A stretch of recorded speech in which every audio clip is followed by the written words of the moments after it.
We walk into the ER, I'm shaking, I'm having like a fight or flight response. We get in there, they give us blankets, and I'm like, something is not right. All of a sudden, 3 doctors walked in and they're like, we see a mass on your brain. The doctor, before he even did a biopsy, just by the images alone, he told Darren that he had 18 months to live. Darren, what were you thinking in that moment? In the hospital, I'm just like, whatever, I'll just go with the punches. Things are going to be fine. I wasn't worried. I just wanted to process everything on my own. The odds that he's still here right now is truly a miracle. What changes have you made after your diagnosis? Not a ton. None. The only thing that he changed was his attitude. The foundation of healing is mindset. You cannot heal in a fear-based mind. Do you feel like being a caregiver to Darren hindered or helped you when you got your diagnosis? When I got my own diagnosis, the fear was for my kids. I remember going into my breast surgeon and like, take my breast, do whatever you need to do. I need to be here for my kids. What are a few pieces of advice that you would give to anyone that has been recently diagnosed or is struggling through their own journey? I think the biggest thing is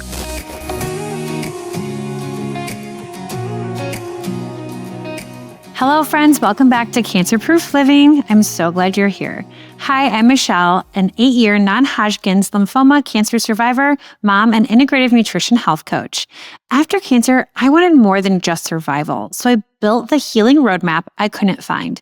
Now I guide survivors and cancer-conscious humans to detox, rebuild, and thrive. Today, I have the most amazing power couple on the podcast, Jen and Darren Delvaux. Jen is an integrative health practitioner, podcast host of Not Today Cancer, author, and creator of the Not Today Cancer community and the blueprint from results to rising. Her passion is deeply personal. Her husband, Darren, was diagnosed with brain cancer in 2009, and Jen was diagnosed with breast cancer in 2021. Together, they've walked the difficult road of cancer from 2 perspectives, turning their journey into a mission to help others navigate life after a diagnosis. Through her podcast, community, and programs, Jen empowers women to lower toxic load, support hormone health, reduce stress, and reclaim joy. She blends experience, creating a safe, supportive space where survivors and thrivers feel seen, heard, and equipped to rise. This episode is packed with key takeaways. You guys, we talk about the foundation of healing, your mindset during a cancer diagnosis, how not to let fear take over, how your belief system plays a part when fighting through cancer, and 4 pieces of advice for anyone who has been recently diagnosed. And although these topics sound very heavy, these 2 had me smiling and laughing the entire time. It's so inspirational and a total must-see. Speaking of power couples, I have the 2 best guests on today. Jen, you and I have known each other for a little while now, quite some time through the cancer community Instagram world. And I really couldn't be more grateful to have connected with you because, and Darren, you know this, your wife is so beautiful, so lovely. I know. That's why I married her. I mean, fair, totally fair. She's fantastic, but also your social media and your social media presence is so inspiring. You share so much personal information, and you're probably not told this enough, but it's so inspirational. You help so many people. And I just think that how candid you are on social media, it reaches people to a completely different level, and we need it. You and I both know that in this whole cancer community world. But one thing I've noticed you've been sharing more of is your husband Darren's story. And first of all, what a good looking couple you both are. I have to say. I know, right? I know. Such a good looking couple. How did you guys meet? Do you really want to get into that? That is quite the story. That is funny. Well, can I just say, first of all, I'm so happy to be here, Michelle, because I feel the exact same way about you. That is one of the gifts that I always say that comes from a diagnosis is the incredible people that come into your life. And so everything you just said to me, I feel the same way about you. It is unbelievable when you could put kind of some sort of purpose around the madness of what we've gone through. So I feel the same about you. But so yeah, Darren and I met back in early 2000s when he was at a concert. Marilyn Manson concert. I hate to say it. Oh boy, okay. That's embarrassing. And he is not that type at all. And I was managing a restaurant at the time, and he came in. And so that's kind of how we met. Yeah. It was love at first sight. Yeah. So who hit on who first? You. Probably. I mean, I mean, back in the day, I was hitting on everybody. So it's like, just Totally fair too. That's great. And so how long have you guys been married now? you know, it's so funny is we just had our anniversary, and I said I celebrated 23 years. I'm so excited. I did a whole like video. I saw the video and I was like, congratulations. And then you're like, just joking. Yeah. It had been 22 years. Just joking. 22 years. Joking. Well, you know, it says it's quite a testament if you can forget how many years. I think that's a good thing. You know, you guys have had just the most easy breezy 22 years anyone could ever ask for. I can only imagine, you know, at this point. So easy. I was just going to say, are you kidding me? I was kidding. Yeah. Yeah. So, well, Jen, I know you're a breast cancer survivor, but really your journey with cancer started with your husband, with Darren. And Darren, you were diagnosed. So how many years into the marriage and how old were you when you were diagnosed? I don't know. So we were probably married because he was diagnosed in 2009. So maybe we were married about 5 years, and he was 36 years old. Yeah, I think. 36. And did you guys have kids at that time too? Yeah. Oh, wow. Okay. So take me back to the diagnosis. Like let me ask this first. What was life like leading up to the diagnosis? What was the years, you know, like 2 years previously? What were you guys doing and work and obviously kids and young kids? But what did life look like for you guys? I mean, it was kind of easy. You know, it's like we was at a country club and we just, you know, played golf and it just did, you know, all the fun things. And it Yeah. You were a pharmacist. Yeah, I used to be a pharmacist. It was like a consultant pharmacist. So I traveled a little bit and stuff like that. And everything was perfect. Yeah. I mean, you know, you'd had that silly little, our kids were very little, and the silly little, like, oh my gosh, pick up your laundry, you know, all those little, Yeah. you know what you do when you're just kind of not majorly, but we did have those moments. And just raising kids, it's a hard time. It's hard when the kids are younger. And I was more stay at home. I was in real estate at the time when the market was terrible, you know, 2009. We all remember that. So yeah, life was good though. It was really good. It was constant on the go. He was working a lot. He was traveling a little bit. And do you want me to take you back to like when he first told me something? This is gonna be the longest episode ever if we do that one. Well, how about this? What was the first thing that was cause of concern? And I know some of the story, but I definitely want people to understand how you were diagnosed and maybe what some of those early signs look like too, especially at 36. It's so young. So I went to the doctor and he's like, oh, what can I do for you? Like, you know, what do you need? And I said, honestly, I think I have brain cancer. And Stop it. yes. And my doctor's like, there's a 99% chance that you don't have brain cancer. And so I'm like, okay. And so they went through all of these, you know, the testing. They sent me to a psychiatrist. Could I take you back 1 minute? I just want to take back one thing. So we were actually on a date night prior to this. And he said, Jen, it's really weird. I'm having a hard time sending emails because, you know, he'd email back and forth with his boss and whatnot. He's like, simple words are not coming to me. He never complained of a headache, nothing else. It was the only sign is that he was having some issues with spelling. Like the words weren't coming out right. And I said, well, you should check with your doctor. And he actually was like, yeah, pushed it off a little bit. And I did say, you got to get in with your doctor. So when he told the doctor this, he never told me this. Never did he say, I think that this could be brain cancer. I was going to say, what made you say that? Were you joking around? Was it in jest? Or were you like, no, I think that there's something deeper going on?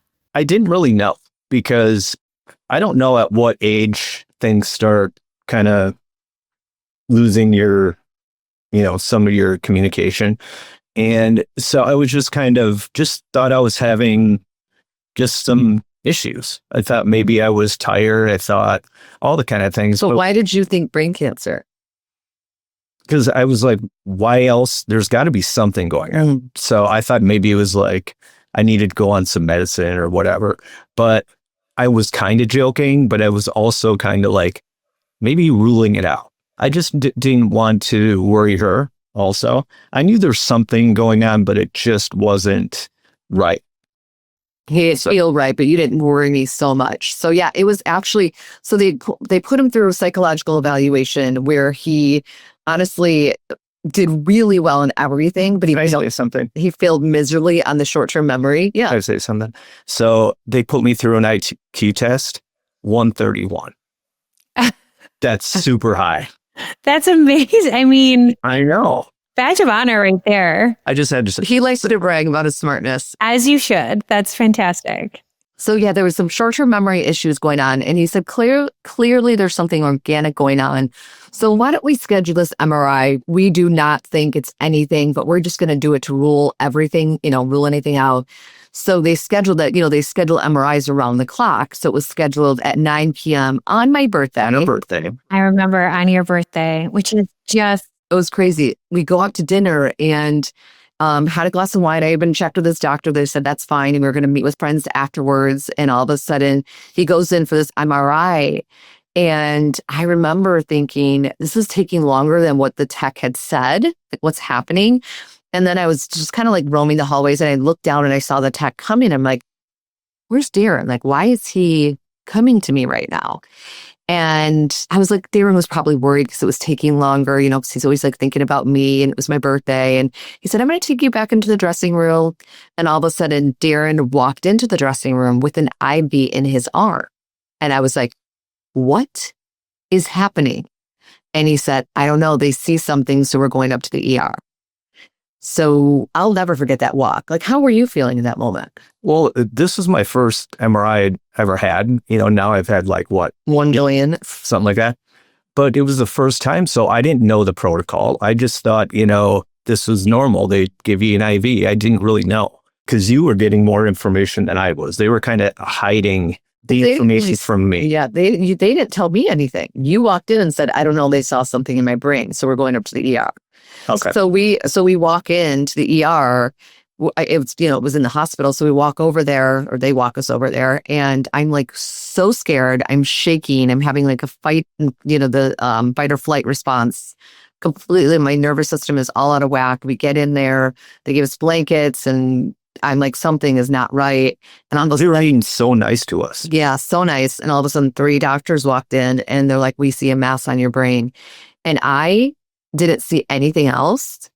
I just remember looking, or I didn't hear anything else. I just looked at Darren and I was like, we're so young and you hear a mass in the brain, you think life is over immediately. Like, I thought, I'm going to lose him.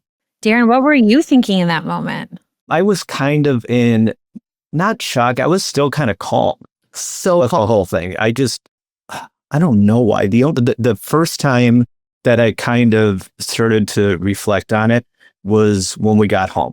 yeah. So in the hospital, I'm just like, whatever, I'll just go with the punches. Things are going to be fine. And they wanted to hospitalize me to get all the inflammation out of my brain so they could do the surgery. And so they wanted to admit me. And I'm like, being a pharmacist, I kind of know what the protocol is.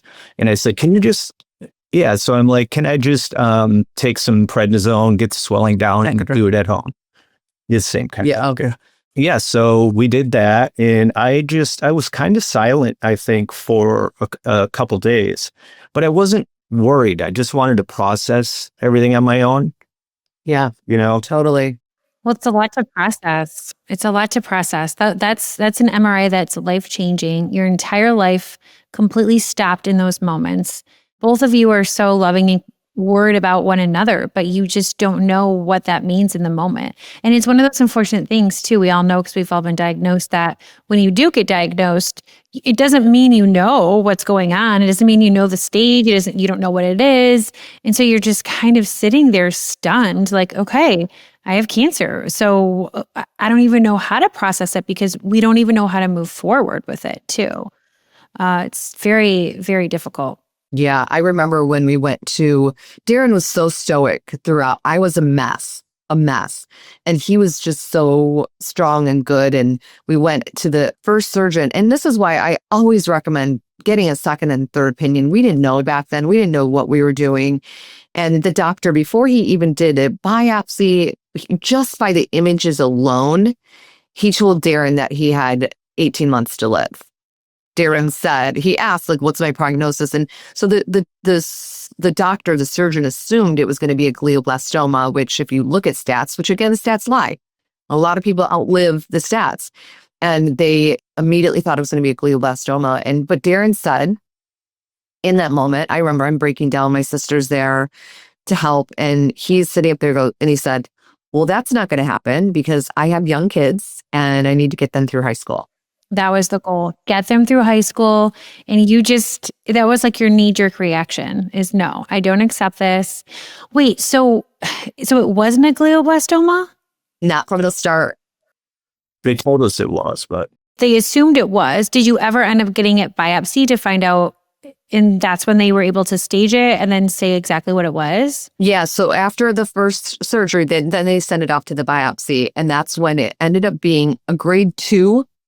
But we don't agree with that because it came back, because grade 2 is supposed to be slower growing. And it came back 18 months later as a grade 3. So the second time we did brain surgery, we actually traveled to MD Anderson.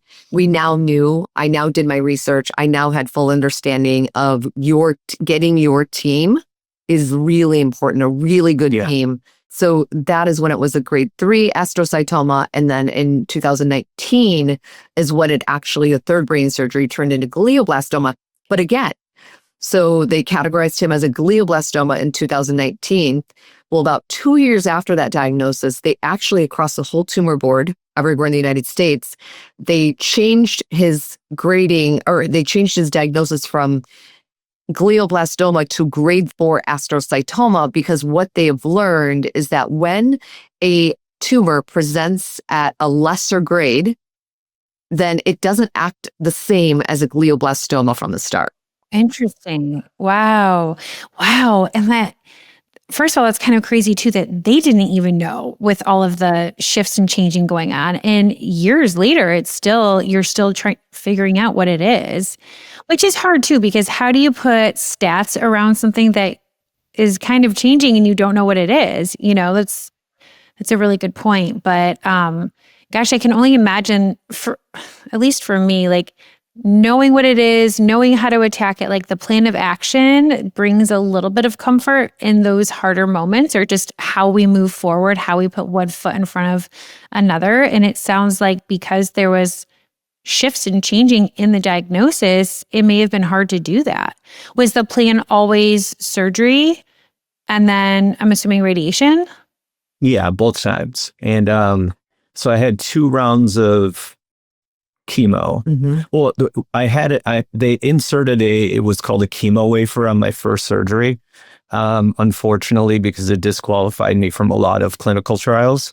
But so that was a little bit of chemo. And then I had 2 full rounds of chemo after each surgery. For the second and third brain surgery, 2 full rounds of chemo and 2 full rounds of radiation, which was interesting because when the third brain surgery, when it presented as a glioblastoma, the team at MD Anderson wanted him to do radiation again to his brain, which is usually questionable because that's a lot. He's had over 50% of his brain radiated. This is why he has some short-term memory issues and some confusion, and sometimes he'll forget things. So when we were back home and met with the radiologist or the radiation oncologist here, he was not going to do it for him. And we said, what is our option? And and so I said, what would you do if this was your wife? I always like to present that to doctors. Of course, you have to personalize it. You want them to put themselves in your shoes. It's not just giving the orders out. Yeah. Yeah. And the other thing is, because it was also a decision for me to what I wanted to do for you. So it was was one decision that was made by me. I wanted to make sure that things were going to be good for you, whether or not I was because there was one point where I was like, I don't want to do the the chemo anymore Oh, yeah. and things like that. But I wanted to make sure it was going to be like a mutual decision for both of us. And she wanted me to live. So that's... I wanted it for life. So he was very open because he was struggling on the chemo. And I know I said, whatever you want to do, this is your, diagnosis. I will not tell you one way or another of what you want to do, whether you want to continue. He ended up doing the chemo the second time for 6 months instead of a year that they wanted. And so it was just the chemo was just a lot of people handle that kind of chemo. It's called Temodar. I didn't handle it well. And, the adjustments, because, the dosing is like a craft. And so the first time they brought my white blood cell counts down to 0. And I was kind of like, I can't live like this. Like, it is killing me. yeah. So then after a couple different times, they adjusted my medicine. It got a little better, but it was just, I just didn't handle it well. Yeah. Wow, you've been through quite a journey. And so now you are how far out from that original diagnosis? From the beginning? Yes, 16 years. 16 years. And they told you 18 months. Yeah. They keep telling me 18 months. I know. They told it. Well, they didn't say that after the second surgery. They said that after the third as well, because that was when it went to a glioblastoma. So yeah, he's 6 years. And if you look at even stage or grade 4 astrocytoma, even if you look at the stats, it's not great. Like the odds that he's still here right now is truly a miracle. It really is. Okay, so let's dive into that. What do you think has made such a difference for you in beating these odds? Like, what changes have you made after your diagnosis? Not a ton. None. Well, I mean, what I do is like sometimes I'll get on a kick, like a healthy kick, and I'll exercise more. And then I'm the kind of person that just kind of loses focus. Well, so what I mean? Basically with Darren, he really didn't change anything. I feel like the only thing that he changed was his attitude. I feel like he has the most incredible belief and wanted to live each day and continues to the fullest and has so much fun. For me, and I know we'll get there in a minute, but so many people, they get a diagnosis and they're like, oh my gosh, I need to change everything. What I'm eating, what I'm drinking, what I'm doing. And he did not change anything. He is a sugar addict. Like, there's somebody else on social. So good. So good. He loves sugar. He drinks alcohol. Like, he never thinks about it. It never crosses his mind that there's any worry. So don't act like I'm an alcoholic. Yeah. It's not like it's not like we drink a lot. Right. Yeah. No. But I mean, he has no fear around it. He'll eat anything. He doesn't worry about any food that he's eating. You don't. No. He has no fear around food or what he's putting into his body whatsoever. All I care about for me is my looks. Like, I just want to. Well, it's paying off. You're a handsome guy. You know what I mean? That's really all and I actually told my doctor, I asked if I could get on steroids. And that was the one thing that they wouldn't let me do. I'm like, oh my God, this would be great. So he has a really good attitude. Like, he just wakes up like every day is going to be the best day. He's just happy-go-lucky. He's singing. He doesn't worry. He doesn't stress. It's really amazing to watch. Is that who you are by nature? Have you always been that way? I think so. But I think after the diagnosis, now I sing in the shower every day. When I come downstairs, I'm like ready to go. I want to make, my motto is like, I'm going to live every day like it's the best day of my life. Sometimes it doesn't happen, but I try.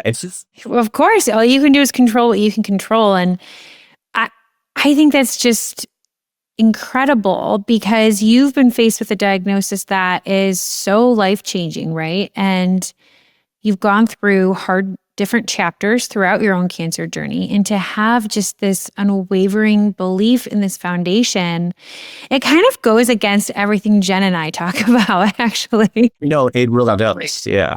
Which is so wild, but I think it's a really good testament that our mind, what we think, how we feel really has such a presence on our body, our cells, our immune system. You can tell yourself every day, like, I'm not going to eat sugar. I'm not going to drink alcohol. It's so bad. It's so bad. And stress out about it and stress and stress and stress. And your body and your cells absorb that.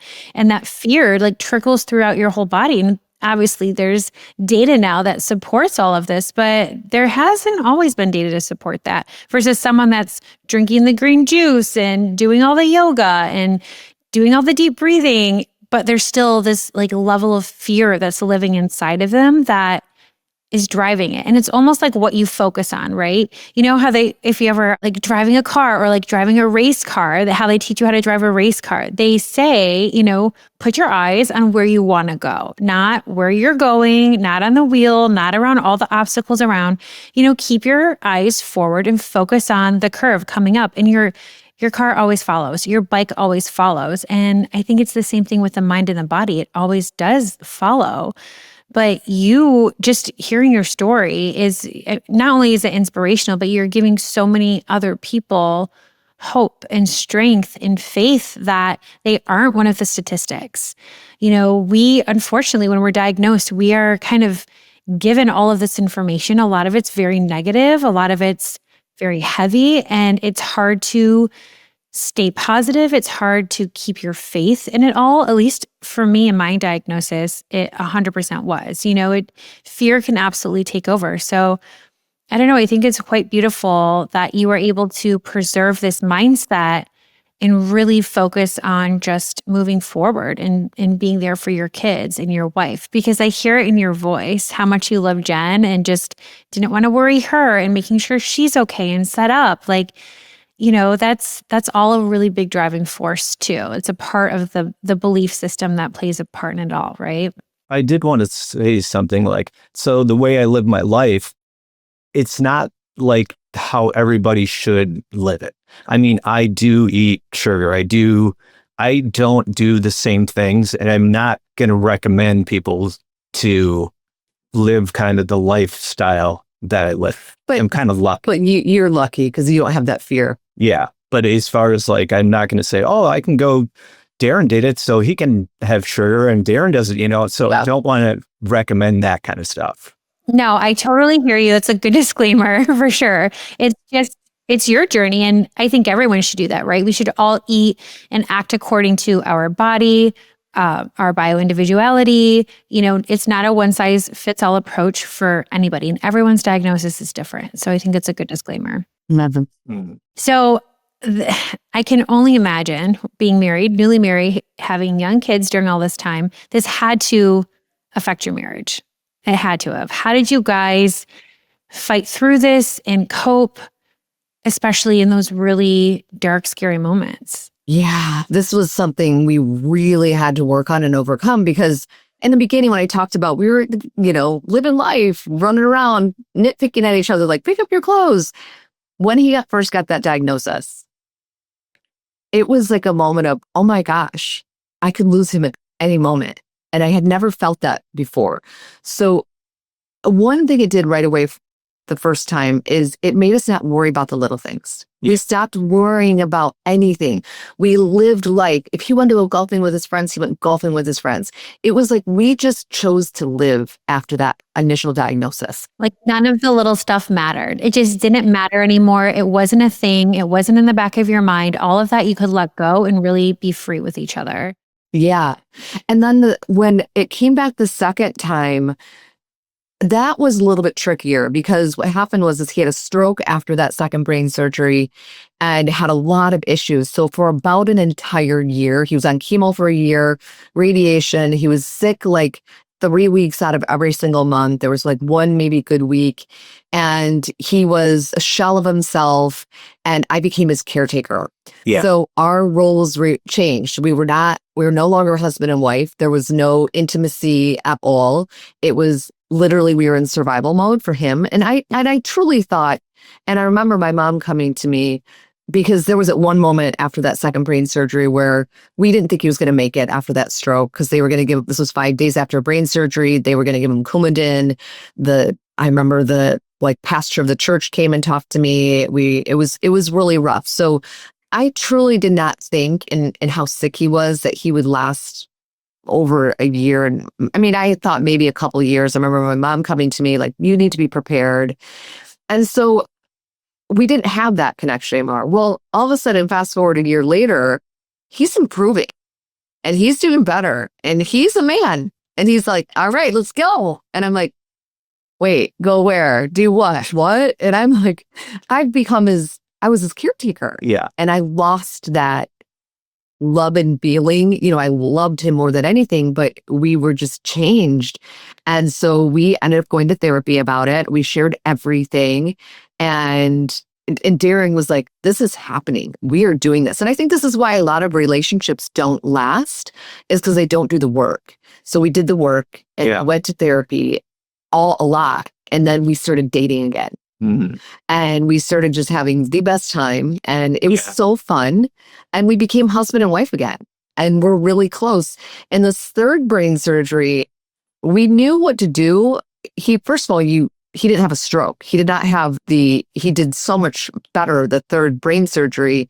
So the transition was not that hard. It wasn't that difficult. The second one was just the back. It didn't put you back the way it did. Yeah. Yeah, the second one was rough. And that's where we really had to work on things. But it just takes dating again. And it had to take, for me, I had to release some control because what I had been doing for a year, I mean, I literally had to go to and get a preschool book where we could practice letters and numbers and words. And like, it took, a lot of work. We went through a lot, and it took a lot of work, and it changed the dynamic, and it just does. Yeah.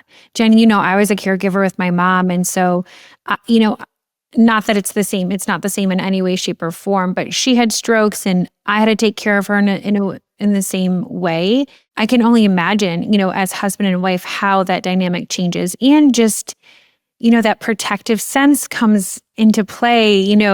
Your role as a wife is different. And he's now like, hey, I'm still here. I'm alive. I'm doing great. Like, let's get back to being husband and wife. And, it's a lot. It's a big mindset shift. And I can imagine what you went through as well, being the caregiver and having to see the person that you love more than anything in the world go through a stroke and struggle and go through chemo and these surgeries. It's very hard to see, the people that you love suffer around you. Yeah. There's one thing that I forget in all this is I was down to like 130 pounds. So I had lost a lot of weight and a lot of muscle. And so I didn't feel attracted that she thinks I'm attractive, that kind of thing. I feel guilty. I'm like, oh my God, I'm a shell of myself. Like I'm so glad you said that. It's so fair because you do. When you're going through cancer treatments, you turn into a cancer patient. Your looks change. That is the reality of it.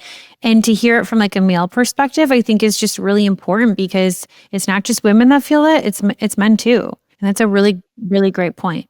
And it wasn't about that for me though. It was more about, there was another point where this is after that second, before they knew it was a stroke, he was basically saying, save me, I'm dying, screaming out in terrible, horrific pain. And so one thing that did also help, which I could recommend to somebody who's had some trauma or PTSD from seeing a partner go through it, is EMDR therapy. Oh, yeah. So really it's not that you forget it, but it changes it for you. And that helped as well. It takes work. It takes a lot of work, but you can get back to who you were, and even better. You can get your marriage back to even better than what it was before. It definitely was. You guys are fantastic to put that amount of work in. Yeah, because we've had conversations, and this came after, that's the big, was it brain surgery? No, I'm talking about you with your...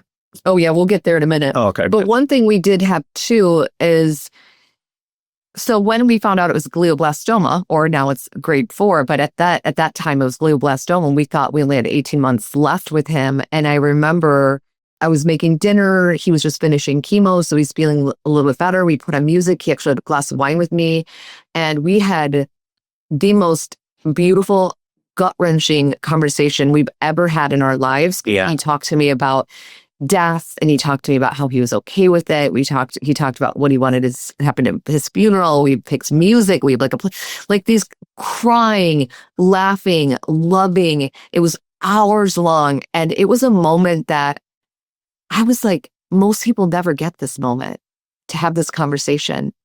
And I cherish that night forever. Me too. And this is kind of funny thing. Yeah. So I was planning my funeral, like for real, like we said, the music and everything. And I wanted it to be not my burial, my funeral, black tie event only. Like if you're not going to wear tux, like you're not invited. I don't want you here. He's like, and I would like a statue of myself out front. So I'm still like, he's just so funny, and he can. Oh, serious? But I know you are, but he's also like, having that conversation, because I think most of us, what we fear is death. Like that's what we fear. Yeah. Our biggest fear is death. And when you can almost make peace with it and understand that is the only guarantee for everybody. It's the only guarantee in life. Mm. And so when you get to a place, and I didn't have it back then, like I didn't want to hear it from Darren, and Darren was like, no, you were having this conversation with me. I had to go through, when we'll get there, but it brings you so much peace. Yeah. And it minimizes that fear, and to have that conversation together, we were even like, okay, when this happens, what are our signs that you're here with me? Like, who gets to do that? Who gets to do that? And this is like not for cancer, but I think everybody needs to have these deep conversations, because people that are like, oh, we'll have this conversation later on. Even if you're not sick, I mean, these are conversations that Jen and I treasure now. Yeah. I mean, and we think everybody has to have these kind of conversations. Mm-hmm. And it sounds like it could have been a dark moment, but it wasn't. And it pulled you guys closer together. And it didn't even end up happening. But at least you're on the same page and kind of, and it brought you on the same page. And maybe even like having those conversations bring a level of peace that maybe sometimes we don't even realize that we need when we're in those moments. You're talking about this fear of death and fear of leaving people behind. And when you have that conversation and bringing the peace to it and knowing everything is going to be okay and taken care of, that worry goes away. And I'm sure that's healing in some aspects too. And I think you guys are very lucky to have had that conversation. I think it's another testament to your mindset, Darren, too. Like you weren't in denial of anything, right? I feel like you can't have those conversations with loved ones if someone's in denial and if someone won't even talk about the cancer or even bring themselves to go there. Like that would be so much more difficult. But the fact that you both were so open and vulnerable and you're doing this work on your marriage, I mean, I can't imagine that was easy. And I'm sure it took quite some time to get to the other side of it, but being dedicated, talk about, death to be part. Like this is the real deal. You guys are the real deal and such an inspiration. And now, at least I'll tell you from outsider perspective, or at least from social media perspective, when I see you guys like on Jen's stories and stuff like that, you guys look like you're just having so much fun all the time. Constant laughter, constant joy. And it's so beautiful to see. But when you pull back the curtains and you realize, no, they had to walk through fire to get back to this place of a loving, healthy relationship and accept the things that have changed, right? I think acceptance is a big piece of that. Like accepting that you're different people than what you were when you got married, accepting you're different people than you were 10 years ago. And Jen, I can imagine that, I don't want to put words in your mouth, but do you feel like being a caregiver to Darren for all of his experience hindered or helped you when you got your diagnosis? What's so interesting is that I remember I used to say this, that when he got diagnosed, I felt like it was almost my own diagnosis too, until I got my own diagnosis. And then I realized, oh, no. That's not it at all. So I don't know if it did either or. I know that I felt very different. I think what happened, actually, I think what happened is I became the sole provider for our family. I was the caretaker. I'm the one that keeps our, everything going. I need to be there for him, and my kids really depend on me a lot.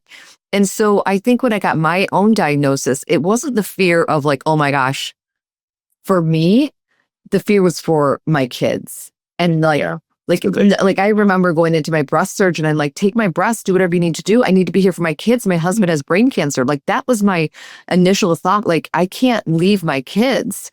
And without, knowing where he's at, that's the fear that I had. So I guess like his diagnosis probably hindered it a little bit, because all of a sudden I'm like, oh my gosh, now both of us are going through it. Yeah. It was, for the kids are a whole nother story, because they've seen everything, and it's, Maddie's seen it. Drew has really seen it. So we've had to have talks, with the kids, and they're very understanding, about, like, for my situation, they know that something bad could happen at any time. I don't know if they know that. No, I think Drew knows. I don't know. They know the stats. They know all that stuff, but they're very not accepting, but they know that it's serious, and especially when it happened with you, then it was a whole nother level. I think they were more afraid for you. Mm-mm. I think so. He has.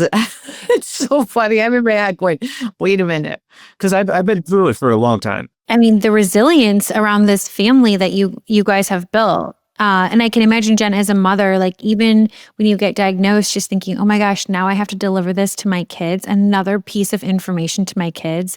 And it's another thing that they're going to have to deal with. Oh my God, just that alone brings like tears to my eyes. I can't even imagine. That would be so incredibly difficult. And here you're still being the prime caregiver, and just the amount of stress. And I don't have to ask you what was going on in life leading up to your diagnosis, just the amount of everything that has happened. Like, do you feel like it was just the perfect storm happening within your body? Completely. I always, it's never one thing that causes cancer. It's Right. many different things. It is the perfect storm. I always talk about that rain barrel effect, because people will say, oh, I've been drinking forever, doing this forever, I'm fine, nothing will happen to me. But we have a limit. And then all of a sudden we reach that limit, and it's the rain barrel effect where it's the overflow, and that's when disease happens within the body. So I do think it was a perfect storm. I think definitely I was a health coach prior to my diagnosis, but actually not healthy.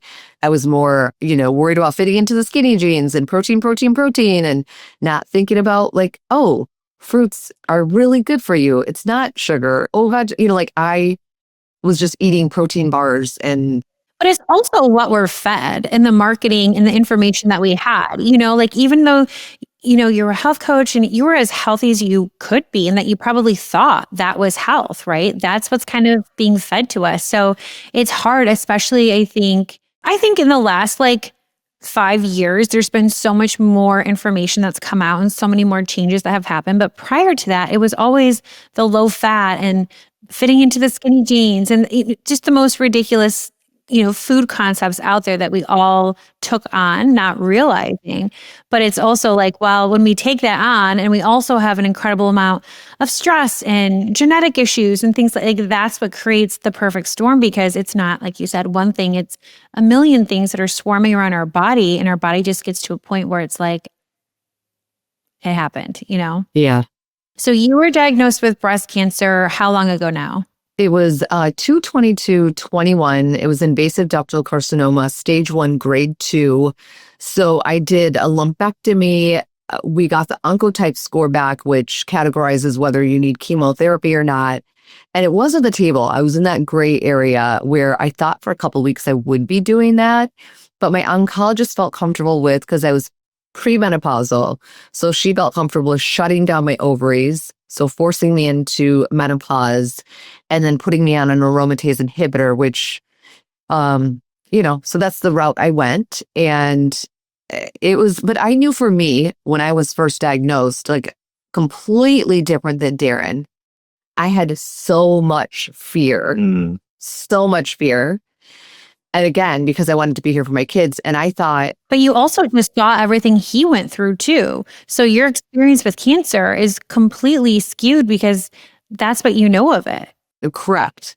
And so I knew I needed to, for my sanity, I'm type A personality, I'm go, go, go, high stress. I knew that I needed to make changes for me to feel comfortable with what I was doing going forward. Like I couldn't just count on the doctors. Like I definitely wanted to do what they suggested that I needed to do, but then I needed to take control myself. So the first thing I did was dive into nutrition. I cared so much about what I put into my body. The other thing that really needed to happen is anything to bring me into that calm state because of that type A personality, because always on the go. You know, I now I know because I've done testing is I run, high. My cortisol is high, like all day. And so I have to have ways to calm myself during the day. So I completely opposite than Darren. I needed to change so I could feel okay going forward. So Darren always feels okay. He's not worried. For me not to have You have to work at it harder. right. And so for me not to have that worry of fear of recurrence, which so many people have, and I don't have that, but for me not to have that, it took me doing work, me making changes. What are the changes that you made to help you lower that baseline of cortisol and also just to help you not let fear run the show? What were the biggest things that impacted you? Yeah. And just somebody who's really listening that is in the middle or in the beginning of it, this takes work. This took a lot of work, but I do know meditation was the biggest game changer for me. And I tried to meditate previously and I would sit there like, oh my gosh, I can't quiet my brain down. And it was the only thing in the first few weeks that got me through it. I finally felt like, okay, I could do this. And I slowed way down. I think we react out of fear and we don't realize that we do have time. We don't have 9 times out of 10, we have time to make informed decisions instead of decisions out of or based on fear.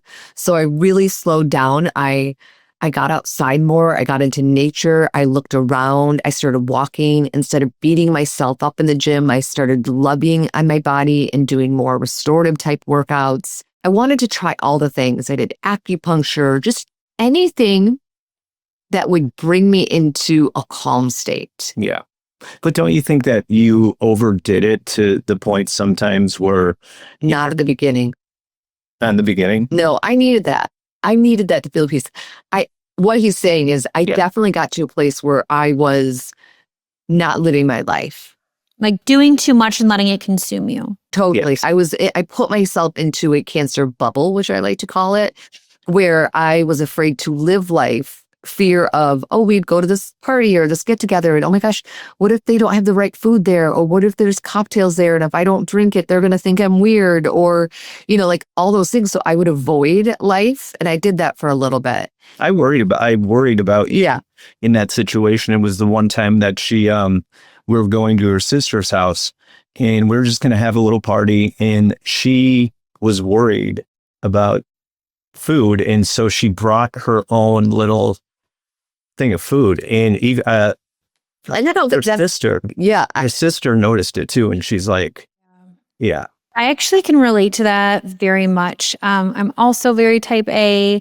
And after my and go, like everything that you kind of nailed is exactly my personality. And it's actually a lot of my clients' personalities too.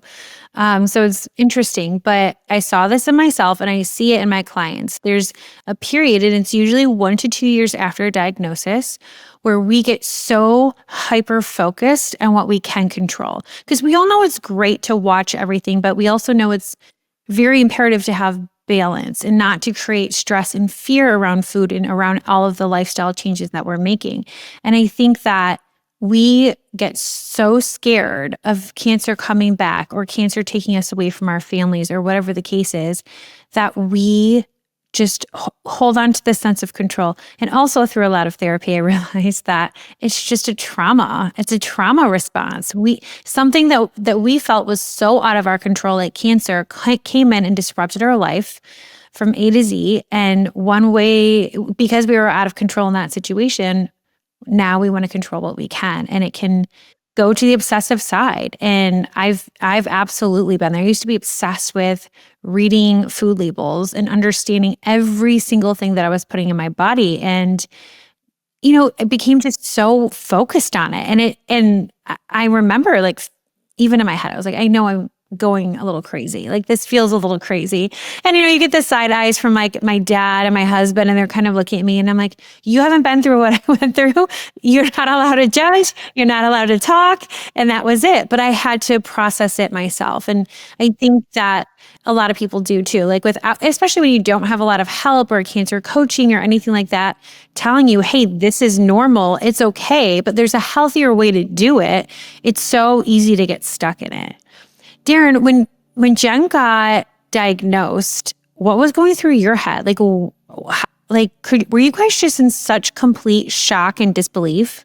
I was in shock, but just because of what I had went through, I was kind of, oh, she can do this. Like, there's no question. I mean, if I can get through it, she definitely can.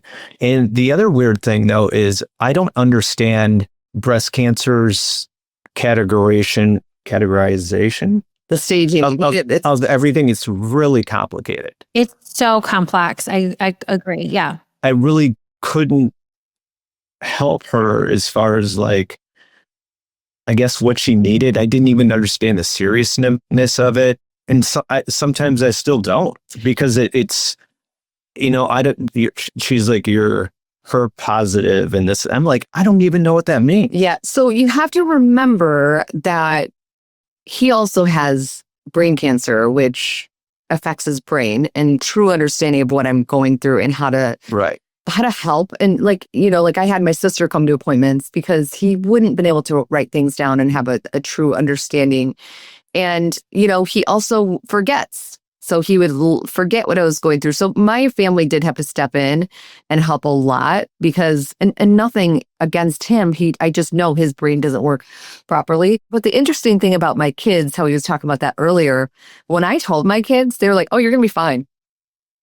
I don't know if they internalized it differently, but they were not, they did not appear because, so I will be honest, when he said the kids, they think that they understand the capacity of what he's going through. I don't know if they fully do, because I said something to we were away this weekend with Drew, and I did say to him, or somebody asked, and he said, oh yeah, I'm not worried. He'll be, he'll be around. It's just, I'm not worried about it. And in my head, I'm like, Yeah. Well, and it's also probably because he's beat the odds in such a way, right? 16 years later now. Right. Yeah, it's just normal life now. Yeah. It doesn't, the fear and the scare isn't living in the day-to-day with them as much as it probably was 10 years ago, right? It's different now. And, he's different now and looks great and healthy and, is kind of, living your own life. And it probably brings comfort to your kids too, but it's hard to keep that in the forefront of our mind all the time. What do you think helps you build a steady foundation through your experiences? Like, what has kept you sane through your own diagnosis after Darren's diagnosis too? Because you're still a caregiver, and you're still taking care of yourself as a survivor, two very big roles in life. Yeah, I think, for us, well, I need to have like a daily routine. I need to exercise. I need to take care of myself. I have a full understanding that you can't fill from an empty cup. I think about the caregivers out there who just all they do is care. They're not taking care of them. And so I do know that that's really important. So I really do make myself have a morning schedule that brings me into that parasympathetic state. I also, for Darren and I was very honest with him about how I was feeling after my diagnosis, because, when you go through breast cancer, your breasts, which are supposed to be a sexual thing and an intimate thing, just try to kill you. And I was not And plus I was forced into menopause. All of a sudden I have no hormones and there was no desire. And so That makes me feel bad. no, Just kidding. no, yeah. So I had to be very open with Darren and just say, here's where I'm at. Yeah. And he was like, thanks for telling me. Again, I really recommend people to have open communication and open dialogue, even if you are worried it might hurt the other person's feelings, because it wasn't about him. It was about me and what I was going through. Mm. And if I hadn't told him that, he may have been thinking, oh my gosh, Jen doesn't like me, like. Exactly. Right. Of course. It's me. It's me. And then, we kind of think it's ourselves. But I agree with you. It's such an important piece because if you don't communicate, you don't know, and then you guys start to drift apart and change and you're not on the same page anymore. My husband and I had to go through the same thing. I had to have very candid conversations of like, I'm recovering from, I don't feel like myself. I don't feel attractive. I don't even know who I am. I can't even look at myself in the mirror. I don't know how you're doing. But without having those deeper conversations, you can't get to the other place. And then your partner just has that understanding and that empathy and can support you in a different way as well. And I think that's really, really great advice. And yes, I want to know, what is your morning routine as of today? Well, I just wake up before I even get out of bed. I always tell myself, I lay there, I'm like, something really amazing is going to happen today. Today is going to be a really good day. So before I even take one step off the bed, my mindset is already like, okay, we're good. Let's go do this. And then I make coffee and I always listen to something. Before I look at my phone, before I do anything, I usually am searching something in YouTube and it's just like 10 minutes. Is this music? Is this a lecture? Is this spirituality piece of it? Scripture? Spirituality or, it's weird. I'll search on YouTube. I just go to YouTube and usually what I need, because they know me so well now, is right there. It's usually within the first 3 videos and it's always about 10 minutes and it's just something to get me excited for the day. There is a person that it's called Wake Me Up and he does affirmations. So it's just like getting your day started with really good affirmations. And then I will even like write out some of those affirmations are my own and I journal a little bit and then I kind of write my to-do list. So it's really I get my head straight before I dive into the work. But now I love what I do more than anything. Yeah. Like what I do, I get excited to work. So actually I have to make myself not work right away because I have to do this thing, like I have to calm myself and bring into that parasympathetic state and do a little just reflecting on the day. And so that's kind of how my day starts. And then I dive into work a little bit, which is, helping other women who've gone through a diagnosis. It's just builds my soul. Yeah, I was going to say, tell everybody about your community and what you do, because we know that, gosh, community, lifestyle, all of this plays such a big piece after a diagnosis. So tell everybody how you support anyone that's gone through a diagnosis. Yeah, so I knew when I was first diagnosed, I knew that I loved to see women who were a step ahead of me getting through it in a really positive way. And so I wanted to be that same person for other people. So I decided, I think it was about a year after my diagnosis, maybe the second year, because I'm coming up to my 5-year here in February. It's a big deal. Yes, I wanted to create a community where there was support, there was education, it was fun, it was where you could feel heard. It wasn't a sad, because what I noticed is there's so many sad groups out there and they were depressing and they would bring people down. All the Facebook groups. I had to disassociate with all those Facebook groups because it was so much. It was so overwhelming. Yeah. So we do calls every Thursday where we just talk and we know each other so well now. It's so fun and it's great. So I have that community. Some women are still scared of communities. So I do have a program called Not Today Cancer, the Blueprint from Results to Rising, which has everything you need in it.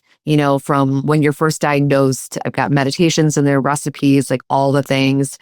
And I just share also on social media. I just started a YouTube channel, so I'm sharing videos there too.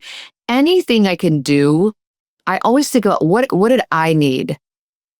What did I need in this moment? And then, of course, we have our podcast show where I interview people. I've had you on the show and interview other doctors. And so it's my whole life revolves around cancer. I remember when I was diagnosed, I was like, okay, God, like I hear you loud and clear.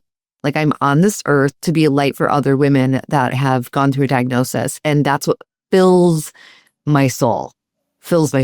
Well, you're doing it in such a beautiful way. And I think one thing that keeps popping out that when you are talking to, and this is also a testament to Darren too, is that this mindset piece keeps popping up. Like even how you start your day, you're setting your mindset. It's so much mindset work.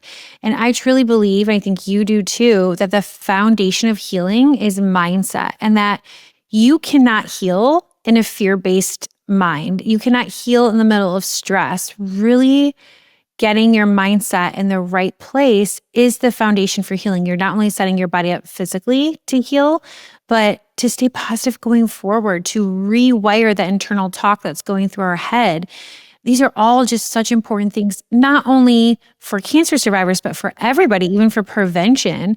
But through survivorship, the mindset is really, in my opinion, like where it all starts. 100%. And I talk about this all the time. That's why I tell people too, there's this world where we live in this conflicted world where some people are like, you need to take collagen. No, you shouldn't take collagen. And people are like, I don't know what to do. Like, what's right or wrong? And I said, what do you believe in? And what brings you peace? Because if you're taking that collagen or you're drinking that glass of wine or you're taking the whatever and you have fear attached to it, that's not good for you. It has to be whatever you're doing, you have to have peace around it.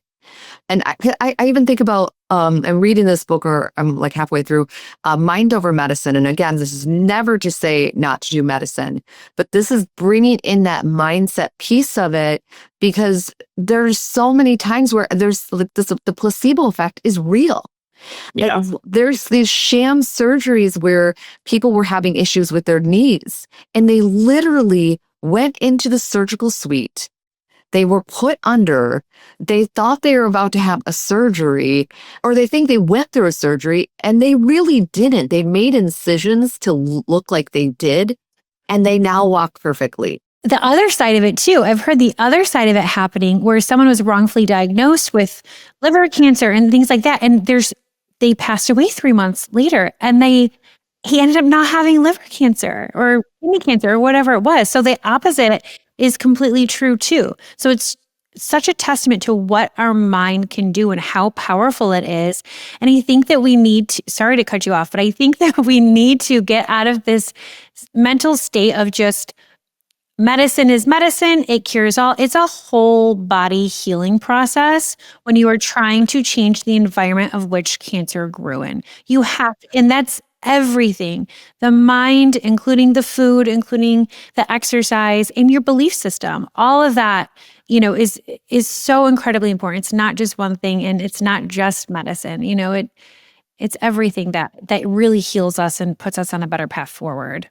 Mm-hmm. One of the things that I know with Jenny, so she's a huge researcher and everything. So the things that she knows, and she knows so much about me because she knows more about, she could probably do brain surgery. Right. And I'm not even joking. But Jen does so much work on herself, whereas a lot of people, they just want to depend on someone else to do it.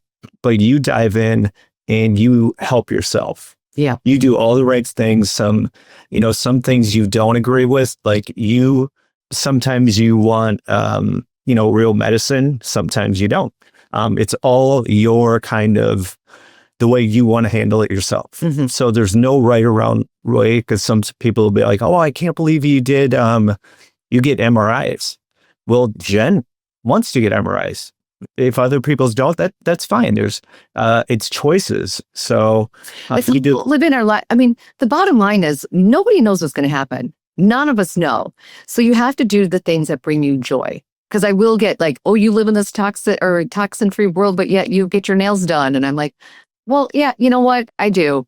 And so that's what makes me happy. And every once in a while I don't do it, but it's like we have to get out of that cancer bubble. We have to live our lives. Nobody knows what's going to happen. So and you have to do what you believe in too. What do you believe in, and what's going to bring you peace? What's going to bring you joy? What's going to bring you peace? If an MRI is going to bring you peace, that's going to be better. And if MRI stresses you out so much, then that says something too, right? It's all about yourself, trusting in yourself and figuring out what you want, what you believe in, what brings you joy, and how to move forward with it. Because you can drive yourself crazy in this toxin world. Let's be honest. It's out of control.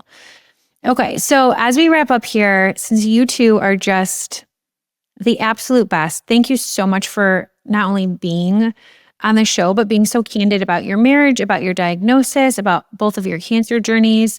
I'm sure it's not easy to relive all the time, but I appreciate it. And it's going to help so many people. But since you guys are just the cancer power couple over here, what are a few pieces of advice that you would give to anyone that has been recently diagnosed or is struggling through their own journey? Since you both have probably lived in all of those moments. Yeah, I mean, I think the biggest thing is go slow. Again, I know there's so much fear. And, usually when it's a cancer diagnosis, you're like, I want to get this out of me. I remember even when Darren was diagnosed, I wanted that tumor out of his brain.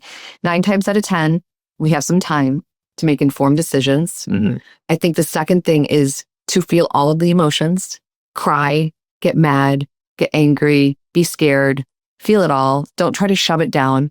I think so many times we try to be the strong person for our family and for everybody else. And we as women, we are the caretakers, the nurturers, and we don't accept help.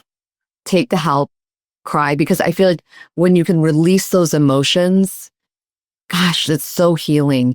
It's so, so healing. It is healing. And you can think better about what you want your next step to be. Mm-hmm. Totally. Because you're processing. Yeah. Yeah. What do you think, Darren? What would you say?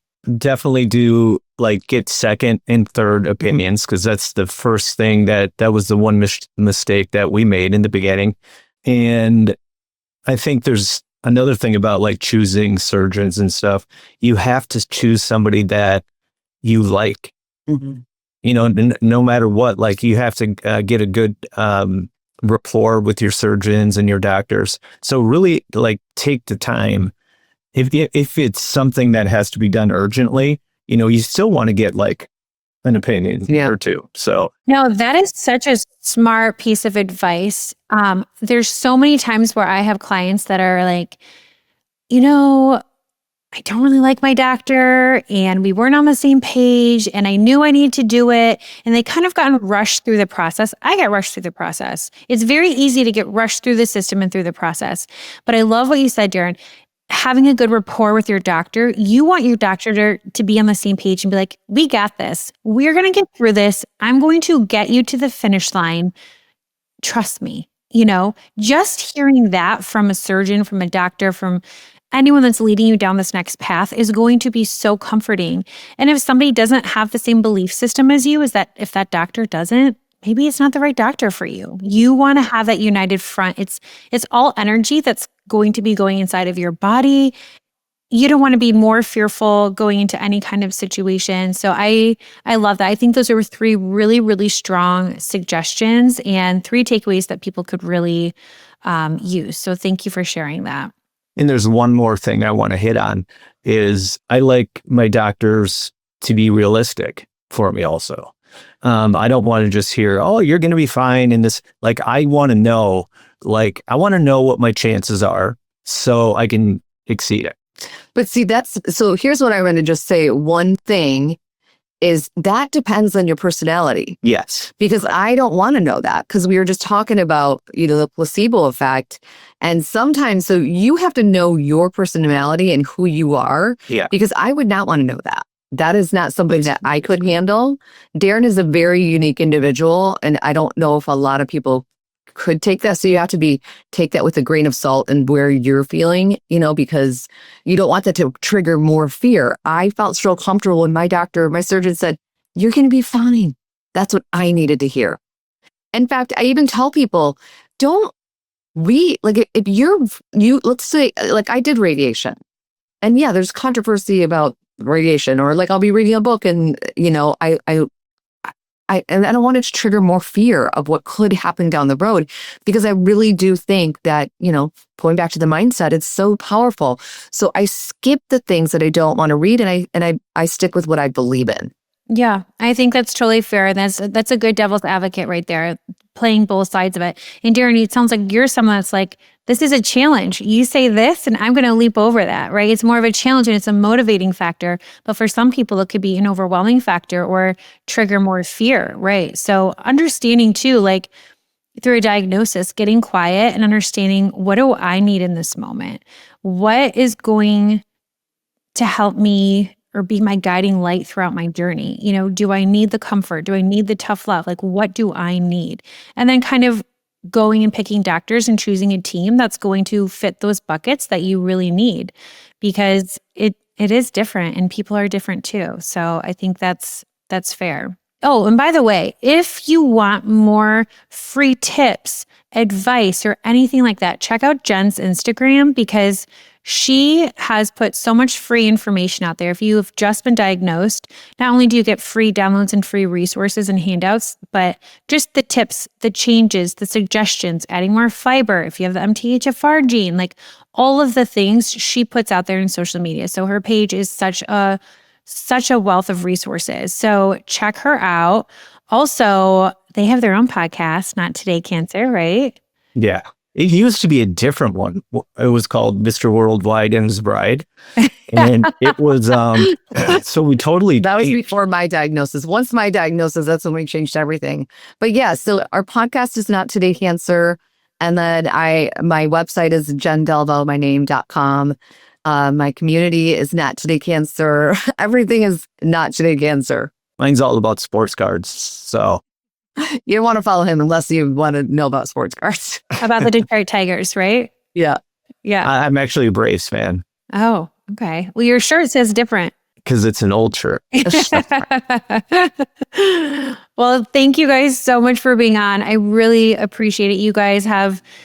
It's just a beautiful candor, a beautiful relationship. And I think even just for me, like I'm 11 years into marriage, hearing what really counts and makes the long haul when you go through adversity is just so incredibly important, because we don't hear about the couples that make it and that really do put the work in. So thank you both for being here. And you just have been such a bright light in the day. So thank you. Thank you, Michelle. It was Miss... Yeah. It was so fun. I just adore you and I love you. And I really appreciate it.